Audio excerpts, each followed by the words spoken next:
Madame Le Pen, bonjour. On vous a souvent entendu dire que vous vouliez sortir la France de la zone euro, celle-ci étant la source de tous les problèmes en France. Donc concrètement, je voulais savoir comment ça se passe si vous êtes élu. Est-ce que vraiment on abandonne l'euro pour repasser au franc? Ne pensez-vous pas que ces mesures pourraient nous coûter très cher? Est-ce que vous envisagez aussi la même solution qu'au Royaume-Uni, c'est-à-dire sortir complètement de l'Europe? Voilà pour mes questions. Alors, je vais essayer de répondre de manière précise. Ce qui nous coûte très cher aujourd'hui, c'est l'euro. D'abord, il nous a coûté extrêmement cher en matière de plan de sauvetage. Permettez-moi, ceux-ci se sont multipliés.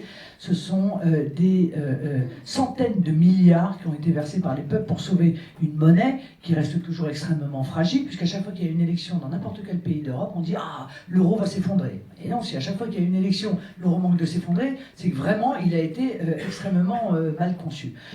Il a entraîné une baisse du pouvoir d'achat considérable, parce qu'il a entraîné une augmentation du prix considérable.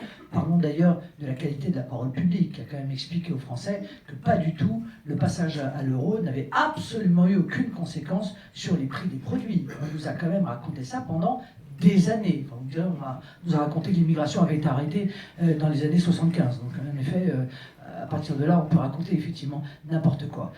C'est évidemment une monnaie qui plombe nos entreprises. Pourquoi? Parce qu'en réalité, c'est une monnaie qui est trop forte pour notre économie. C'est-à-dire que notre monnaie n'est pas au niveau de la structuration de notre économie.